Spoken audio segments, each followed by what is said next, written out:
Hi, welcome to Roots of Alchemy. My name's Kathryn Delaney.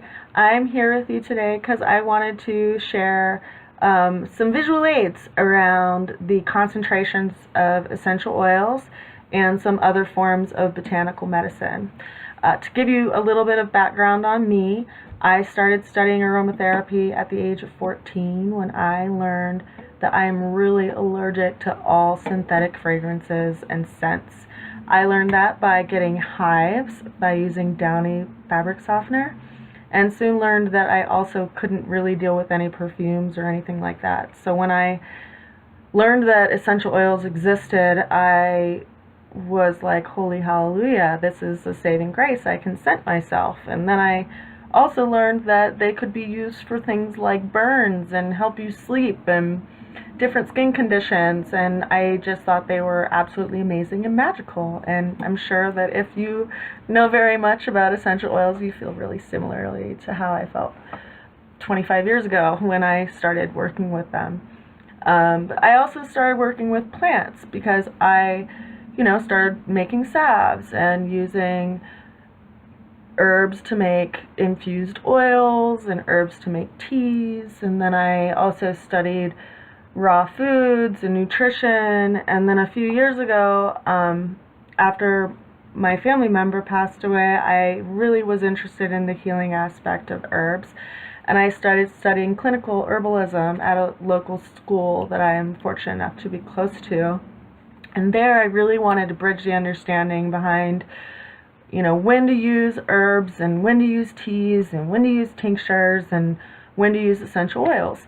And a lot of that was, spurred off of experiences that I had had in conversations with different people who had used essential oils and had had bad experiences with them. And also because I had worked for several companies where we would get phone calls asking about different ways to use essential oils that kind of surprised me. And the practice that I'm mostly speaking about is essential oil ingestion. So my whole life that I studied essential oils, I had always read that it's really, really discouraged to ever ingest essential oils. And many of the books and authors never even gave any kind of directions as far as how to use them in that way or, anything like that. They just said, don't use them unless you're properly guided by someone who's trained in doing so. So maybe about 5 years or so ago, I want to say about 8 years ago, I came across a book that mentioned the ingestion of essential oils, and I was like, this is weird. I've never seen this before. But the company that was suggesting it also happened to sell essential oils, so I just kind of put it in my back pocket as a question, as something that I thought was interesting and a little peculiar.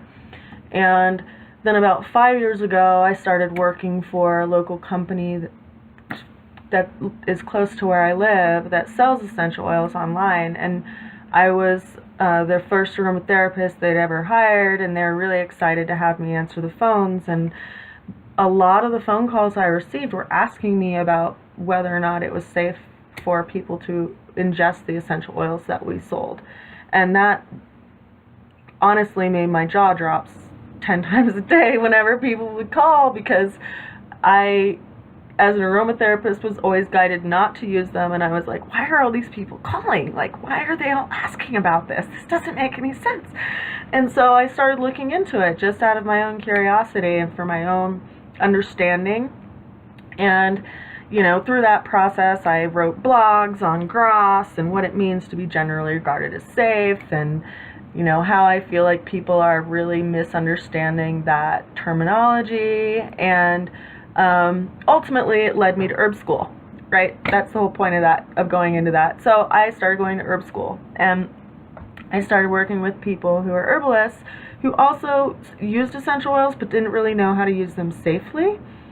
And they also would commonly just use them undiluted, or would have experience with the essential oils based on being introduced to them through these bigger companies that told them that they didn't have to dilute them as long as they were made from those companies and they were quality, which is bullshit. It really is.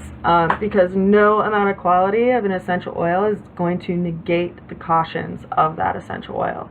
If an essential oil is dermatoxic, if it can burn you, it doesn't matter if it's distilled from this company or this company, it's still going to have those constituents in it that are dermatoxic.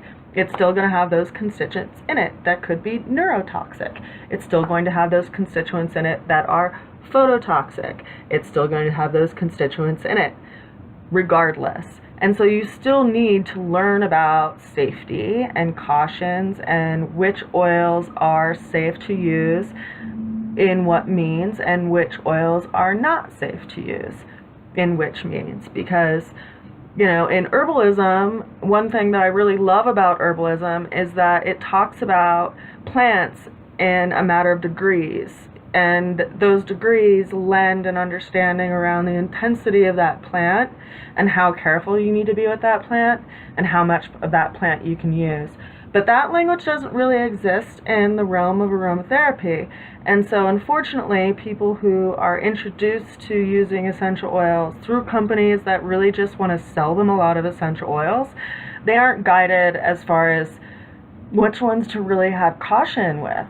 And you know, when I look up those companies, because I've also written reviews on those companies, when I look up those companies, the information is usually there somewhere, but it's like hidden in like the third or fourth page on the material of that essential oil, which I don't feel is very responsible as a company for essential oil companies, because, you know, ultimately we all want people to be able to use this form of botanical medicine for as long as possible, and if people hurt themselves, they won't be able to do that.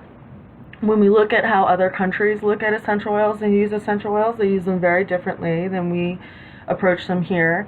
If we look at the, you know, first country that has been known through history to use the term aromatherapy, which is out of France, it's Gatfoss in France, which I'm sure I'm not pronouncing his name right, I apologize.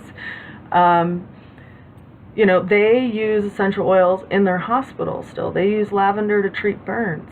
You go into, you know, Germany, for instance, and as a comparison, and they use essential oils by means of their olfactory sense. They just smell them because essential oils pass the blood-brain barrier and they can go into your bloodstream just through the sense of smell and do amazing things to your whole system.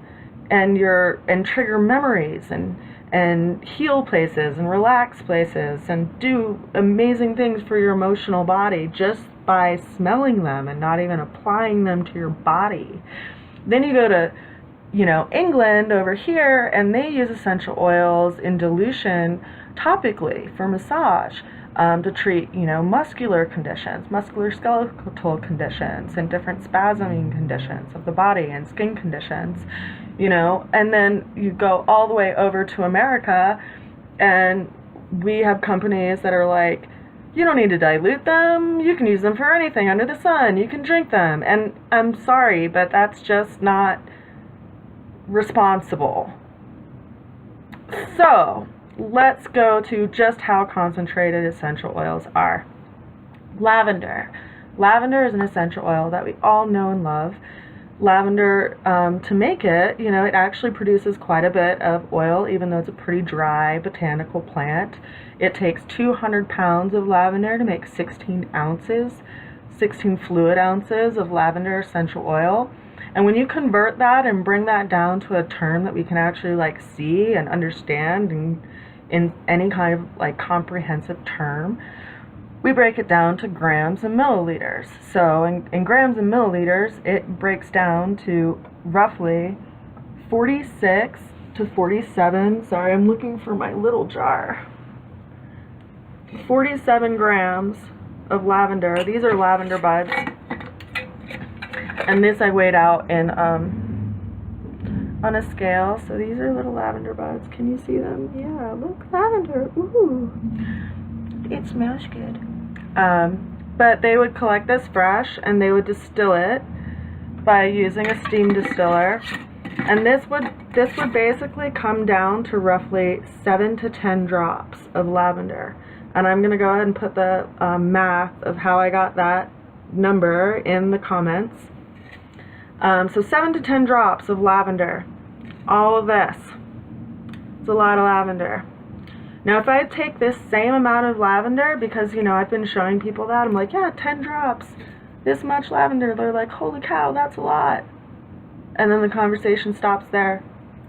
So I wanted to take it a little bit further. If I take this same amount of lavender, which is about 47 grams, and I make it into a tincture, a hydro-ethanol extraction, as it's classically been known, because tincture as a term has been kind of changed up recently with the cannabis industry. Because they for some reason call oil compounds tinctures. That's another side note. Hydro-ethanol extractions, which have historically been known as tinctures, if I make this into that, I'm going to get, if I do a percolated extraction, I'm going to get roughly 4 ounces, or 120 mil. 120 mil. And in case you didn't know, the 7 to 10 drops that this equates to is roughly a quarter mil, or 0.25 milliliters. Yeah, that's not very much. That's literally like, on this spectrum, can you see this? On this spectrum, this is a mil right here, and so this would be a quarter mil, which would be basically like 7.5 to 10 drops, depending on the viscosity of the essential oil. Okay, that tiny little bit. Or you would get 4 30 ml bottles of tincture, hydro-ethanol tincture, which you could actually ingest. The recommended dosage for ingesting lavender tincture is 1 to 4 mils, which I would actually struggle with. It would be a really strong dosage just because the flavor of it is really intense, and I would imagine it'd be pretty effective even at a single mil. But this is a tincture, right? This is alcohol and water and plant matter that's been extracted in that alcohol and water. When I compare this to an actual essential oil, which, you know, this is a bottle of essential oil. They're usually actually in smaller bottles. I make things in bulk, so usually they're in smaller bottles. They usually have little Euro droppers in the top to prevent you from pouring them all over the place because they're an essential oil. You know, when it takes 200 pounds of plant matter to make 16 ounces of essential oil, it should tell you it's pretty stinking concentrated. And that's why they put these droppers on them, and that's why they tell you they're not meant to be ingested. Another reason why they're not meant to be ingested is because it's really easy to poison yourself with the ingestion of essential oils. Partially, you know, when you look at the comparison of essential oils and other forms of plant medicine, if you were to make a cup of tea with lavender or with, say, oregano, which is another essential oil that I would not recommend you ever ingest without someone guiding you to do it, who knows what they're doing. And by that person, I don't mean a wellness advocate of an essential oil selling company. I mean someone who's been trained by a health professional in that field and knows the repercussions of what that can do to your system if you ingest too much of that essential oil or if you ingest it improperly. Those are the people that should be guiding you. Some people will tell you that, you know, you can put lavender oil in water and just 2 drops in water and drink it down. I wouldn't suggest that you do that with any essential oil. That's because lavender essential oil, just like any other essential oil by its nature, floats on water, which means that it's going to stick on the lining of your esophagus and coat the inner lining of your esophagus, which isn't necessarily a good thing because essential oils are very concentrated and many of them are very caustic. When you compare, for instance, putting a wedge of lemon in your water to get the antioxidant and alkaline properties of the lemon in your water, that's very different than putting lemon essential oil in your water. Lemon essential oil is used to dissolve warts on your skin. It's one of the most caustic substances as far as essential oils that's used, that's not going to like burn you as badly as some other essential oils, but it will break down, warts on your skin. You don't want it to coat the inner lining of your esophagus. That's not the safe way to ingest lemon into your body. The safest way to ingest lemon into your body would be by putting a wedge of lemon in your water. Right? Like, that's logical. Right? Okay. So let's compare oregano. A lot of people are using oregano for its antiviral qualities. And oregano is awesome. It's great as an antiviral. I recommend, if you really wanted to ingest it, to first try it as a tea. It's a very strong tasting tea. It's likely not going to be something that you drink a lot of. Your body's going to give you some kind of response from it. It's either going to tell you that you don't enjoy it very much and you're going to stop, or you might feel nauseous, or you might feel a little hot, but you're probably not going to drink through a full 8-ounce cup of oregano tea if you prepare it as a therapeutic dose of tea, because it's medicinal, it's strong, your body's going to give you that feedback. But if you try to do that with, in water, you're going to burn the crap out of yourself. You're going to burn the inside of your throat. If you even put that in a gel cap with oil, you could burn the inner lining of your gut if you don't prepare it correctly. Like, there's a reason why aromatherapists caution people against using essential oils internally. There's a reason. And one thing that is really important that, needs to be considered is that there is a degree of difference between all these different essential oils. The constituents that are in lavender are not the same constituents that are in geranium. They are not the same constituents that are in lemongrass.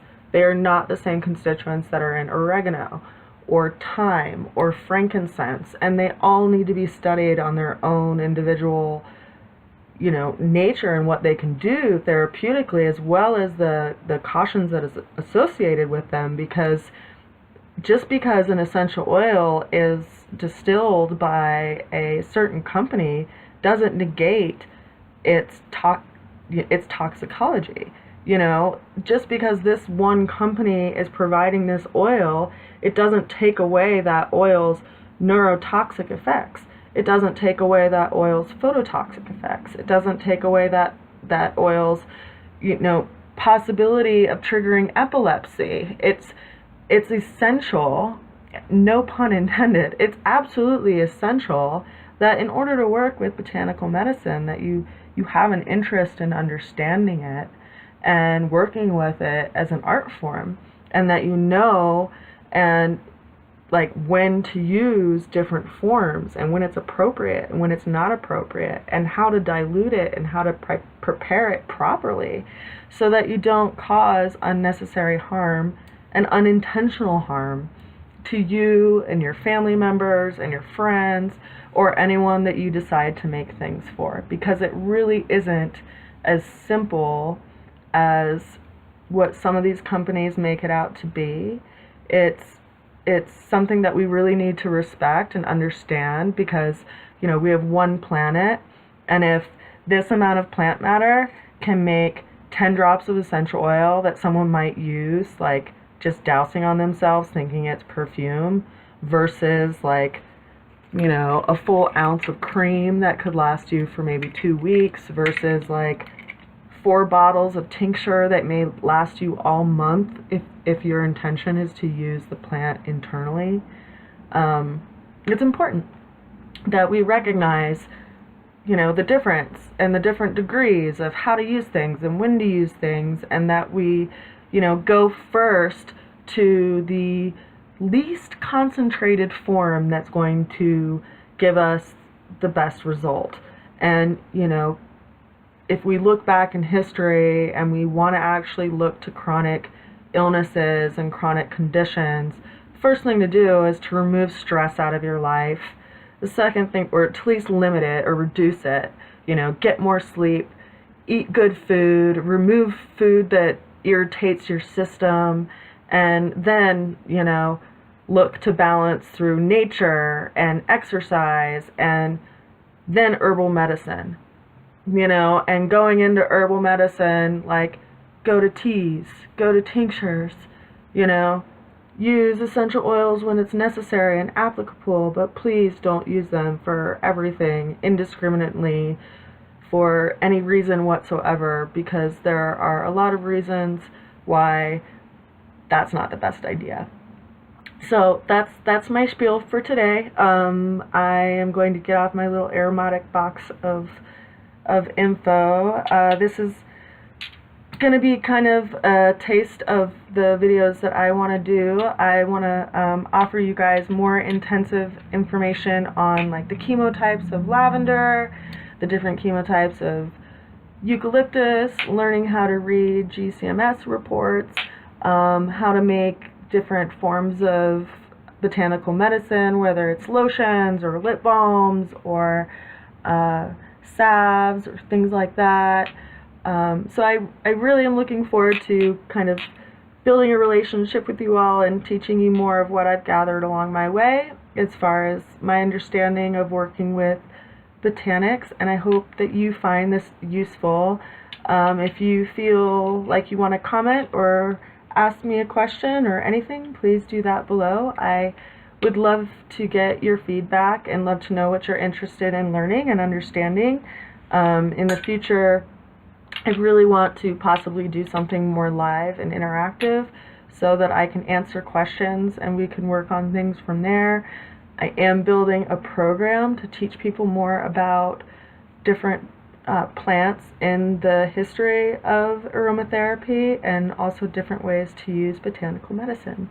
So if you're interested in that, I would love it if you would subscribe and give me any feedback so I can know that you're on this journey with me. I hope you have a great day and happy blending.